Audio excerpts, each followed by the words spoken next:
dell'azienda. Rieccoci, siete scatenati tutti in studio, vedo che parlate ovviamente di questo problema, tra l'altro mica di altro. Elisabetta, se ci sono novità dal web? Non ci sono novità, allora andiamo con i messaggi, poi i collegamenti con Dublino e Londra. Allora iniziamo con i messaggi rapidamente. Andiamo a leggerli, arrivano, eccolo qui, il primo: nel mio paese non c'è un distributore di benzina, posso andare in un paese vicino per fare rifornimento? Ovviamente sì, andiamo avanti, perché se deve andare con la macchina per forza di cose può andarci, dove non c'è nel proprio paese bisogna andare, però immagino che il paese sia vicino. Sono anni che tagliati posti letto, terapie intensive comprese, e questi sono i risultati. Paghiamo la mancanza di una programmazione sanitaria seria, politici tutti bocciati. Insomma, vabbè, questo da discutere, poi dopo i collegamenti risponderà, sta dicendo già no. Fabrizio Boroni. Dati No, fermi, dopo vengo da voi. Questo falso lo riprendiamo, vi garantisco, vi giuro che lo riprendiamo. Andiamo nel messaggio successivo. Eccolo qui: proseguire ancora con la segregazione della popolazione in casa comporterà danni alla salute dei cittadini ben più gravi del virus, per non parlare del disastro economico. Il disastro economico posso essere anche d'accordo, nell'atto che faccia più grave del virus rimanere in casa per 15 giorni non credo proprio, e non è proprio così. Andiamo nell'ultimo messaggio di questa serie. Allora, alla fine tutti seguono la strada dell'Italia, anche la Gran Bretagna, che voleva tenere tutto aperto. Forse così male non siamo.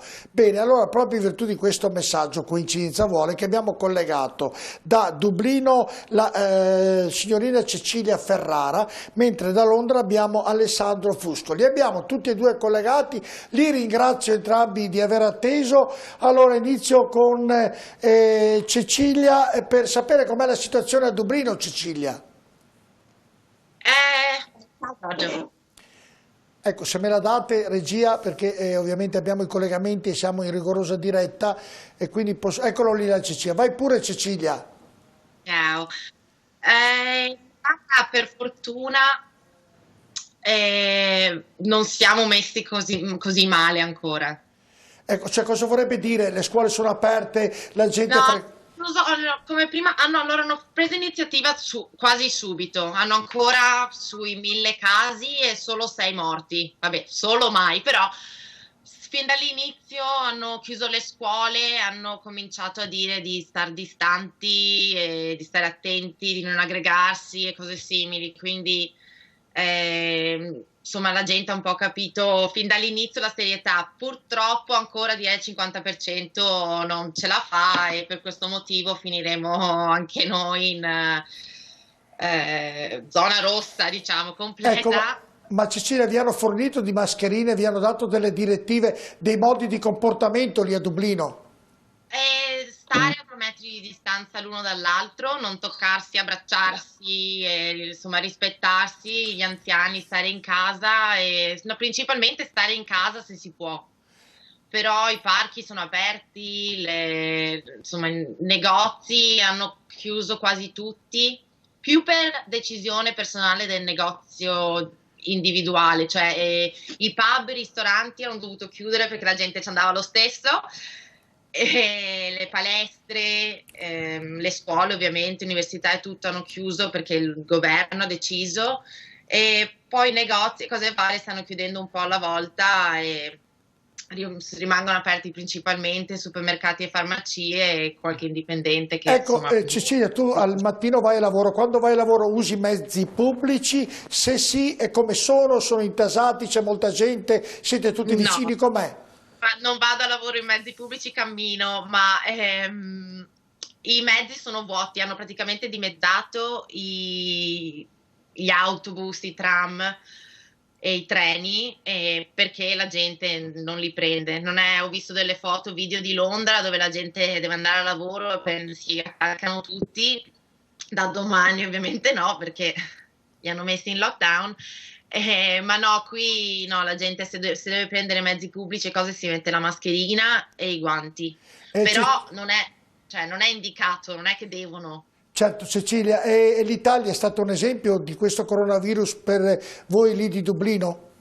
Assolutamente, assolutamente, a chiunque mi parli, il riferimento è sempre l'Italia come insomma, sono molto solidali con quello che sta succedendo e che è successo, insomma, che sta succedendo. Mandano tutti affetto attraverso me, mandano tutti, cioè vogliono tutti poter fare qualcosa per aiutare e allo stesso tempo ci ringraziano per essere stati le prime vittime, in pratica, per aver insegnato al resto dell'Europa, del mondo, speriamo, cosa deve essere fatto. Ecco Cecilia, tu sei una ragazza giovane, ecco i giovani come vivono questo momento lì a Dublino?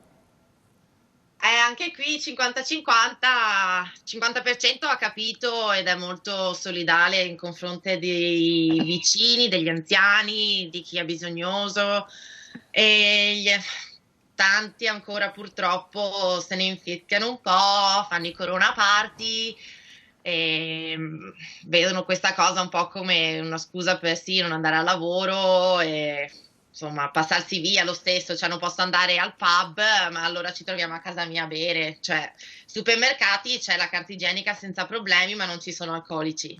Allora ti mando a letto con un messaggio che mi ha mandato tuo papà, mandala a letto presto perché domani mattina deve lavorare, è preoccupato il papà, eh? No, è che sì, no, è che lavoro 10-12 ore al giorno. Va bene, sto scherzando, ovviamente No, no, no, no, lo capisco, lo sai che sono sempre stanca la sera. certo. Grazie Cecilia, grazie, buonanotte Cecilia, grazie.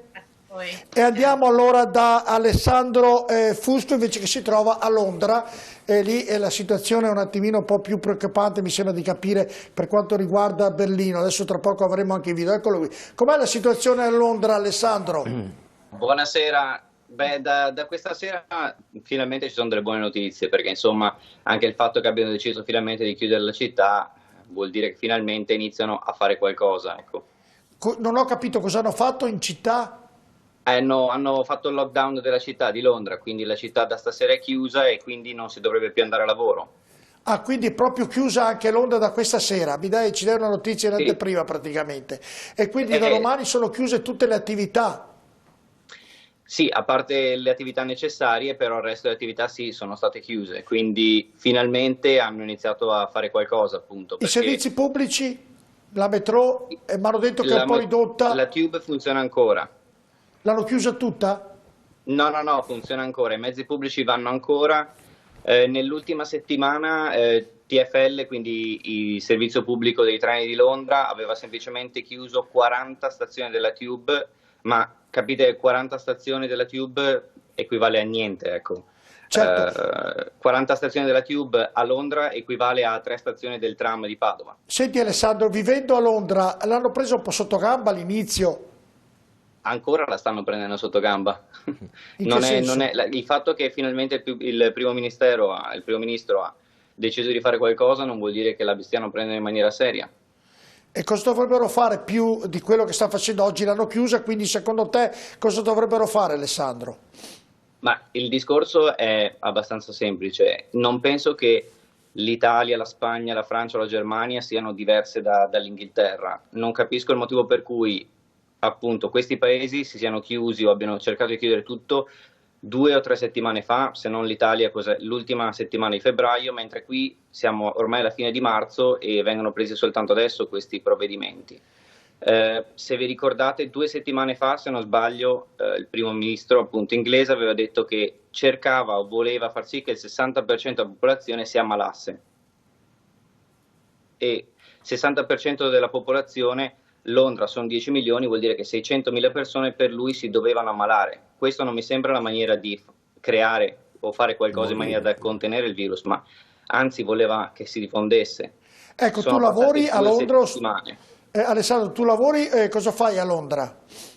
Io lavoro nel retail, quindi nei negozi, quindi noi siamo stati più protetti dalle aziende per cui lavoriamo che no dal governo. Quindi onestamente io mi sento più onorato di lavorare per una certa azienda piuttosto che di vivere in un paese dove so che il governo ha più interessi a livello economico che no sulle persone, perché alla fine ci possono essere tante polemiche riguardo alla situazione in Italia, si può fare polemica e si possono vedere punti di vista in maniera diversa, però quello che ha fatto l'Italia è dare un valore alla vita dell'essere umano. E secondo te cosa che invece qua in UK non è stata fatta? Danno valore solo ai soldi?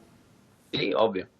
Se qui avessero voluto fare come in Italia, tamponi come sono stati fatti in Italia, o essere molto più restrittivi a livello di misure da prendere, oggi i casi non sarebbero in Inghilterra quelli che sono adesso, sarebbero il triplo. Ecco, Però Alessandro, avrebbe avuto un altro eco a livello economico. Ecco, l'ultima, Alessandro, dopo tutto quello che stai dicendo, che è davvero molto importante e accusi in maniera molto forte anche il Regno Unito, la sanità lì come funziona? Guardi, la fiducia non c'è, nel senso che si sentono molte voci di persone che lavorano dentro l'NHS, quindi il sistema sanitario nazionale, e soprattutto a Londra non c'è molta fiducia. Gli ospedali ovviamente sono molti, ma la qualità non c'è, e è una città appunto molto grande, molto intensa, e non può avere una capacità così grossa da poter sopperire a tutta la richiesta di tutte le persone ammalate. Avete visto anche voi sulle news, qui hanno sempre invitato le persone con un po' di tosse o un po' di febbre a stare a casa per 7 giorni o per 15 giorni. Non hanno poi fatto i test a queste persone, quindi non hanno creato numeri sui quali si potesse vedere l'effettiva realtà delle persone colpite dal virus, e poi dall'altro lato non le hanno ospedalizzate, quindi le hanno fatte curare da sole a casa. Perché? Perché è sempre stata considerata come una normale influenza. Certo, senti, l'ultima, Alessandro, davvero, vivendo nella città, secondo te londinesi e non, perché Londra sappiamo è tutto il mondo, hanno paura di questo coronavirus oppure devono ancora recepirla dal tuo punto di vista? Allora, io ho avuto la fortuna di rimanere a casa da venerdì, e da venerdì sto controllando Instagram o i social media come tutti quanti, e vedo tutti i miei amici, colleghi che sono nei parchi, vanno a prendere il sole, fanno attività all'aperto. Noi che abbiamo i contatti in Italia, o gli europei che vivono qua, che hanno i contatti nei loro paesi di origine, che sanno la realtà della malattia, del virus nei loro paesi, stanno a casa. Chi invece non ne ha coscienza va fuori. È lo stesso discorso che noi in Europa facevamo quando il virus era in Cina. Era distante, comunque non andavamo fuori, ci si divertiva, eccetera. Si aveva quella concezione che tanto il virus qua non arriva. Certo. Quando è arrivato, allora abbiamo iniziato a dire no, stiamo a casa. Certo. Sei stato chiaro, grazie Alessandro, buonanotte anche a te. Va bene, io credo di avere, volevi dire qualcosa, lì a Londra davvero... Molto bravo, bravissimi tutti e due, ma la situazione dell'Inghilterra dà il senso appunto di una politica che è assolutamente distante dal bene primario che è la salute dei cittadini. Certo. E la sanità mi sembra che libero proprio. Assolutamente. Allora, vi ho promesso prima della pubblicità rapidamente commentare il messaggio dove eravate in disaccordo. Se la regia lo mette, che è questo qui, allora la risposta a Moron, poi a Antonino Pipitone, rapido perché è una pubblicità. Se il messaggio è come una dichiarazione sul Veneto, non è vero, è reale, è falso, perché i dati sono confermati e certificati dal Ministero della Salute. Dal 2013 ad oggi i posti in terapia intensiva non sono mai stati tagliati, seppur è intervenuto nel frattempo anche il DM70, il decreto ministeriale 70, che imponeva ovviamente delle razionalizzazioni, ma il Veneto, anzi sono cresciuti di 9. Se poi parliamo di tagli prima del 2013, ovvero sono i tagli che sono avvenuti in due fattispecie, l'ultima quella diciamo più critica, che forse qualcuno ricorda, che si chiamava governo Monti.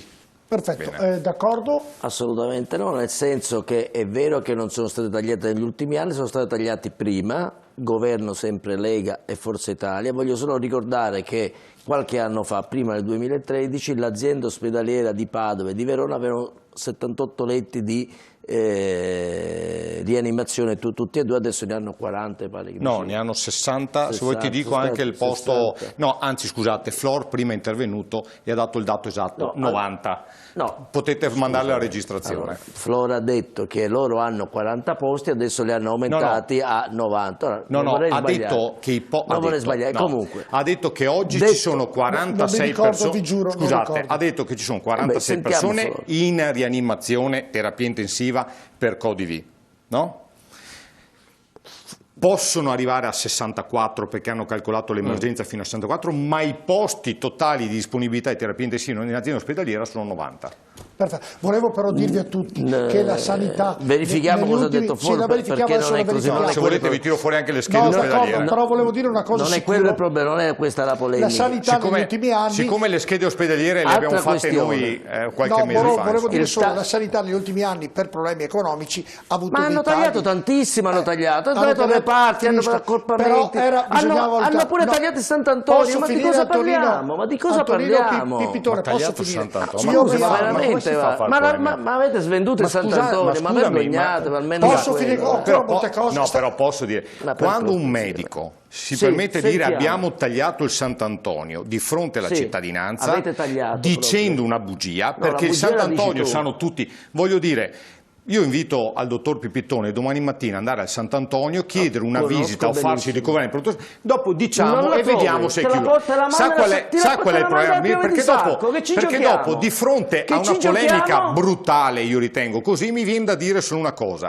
Forse il dottor Pipitone, siccome lavorava lì, gli dispiace non avere più l'ospedale sotto l'ULSS e non avere la direzione dell'azienda. Io lavoro, direttore, però io lavoro all'ospedale ai Colli. Io lavoro all'ospedale ai Colli. A me interessa la salute dei cittadini. Quell'ospedale dava sicurezza e salute ai cittadini di Padova. Detto questo, perfetto, chiudiamo il ragionamento nel hanno tagliato un sacco di cose. L'azienda ospedaliera, che è quella che oggi sta combattendo con la ricerca e la sperimentazione contro il coronavirus, avete capito? Posso finire? Bene, chiudiamo il tema della pubblicità. Io sapevo, lei Pipitone ha acceso un cerino e poi non mi fa... dobbiamo discutere questa roba qua, perché io...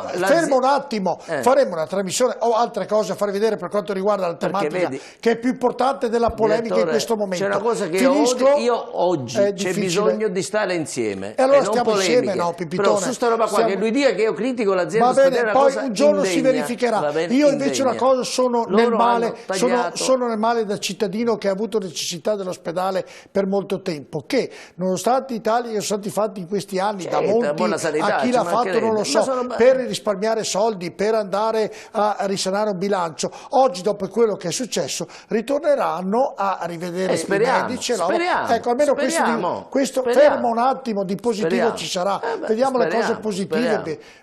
Pipitone, prima dice diamoci una mano, poi vediamo che le cose positive, questo che è successo darà un contributo. Le cose positive sono che c'è una classe medica ottima in questa regione. Darà un contributo ad assumere medici e infermieri. Pubblicità. Ora vediamo se Boron ce li assume. Sì.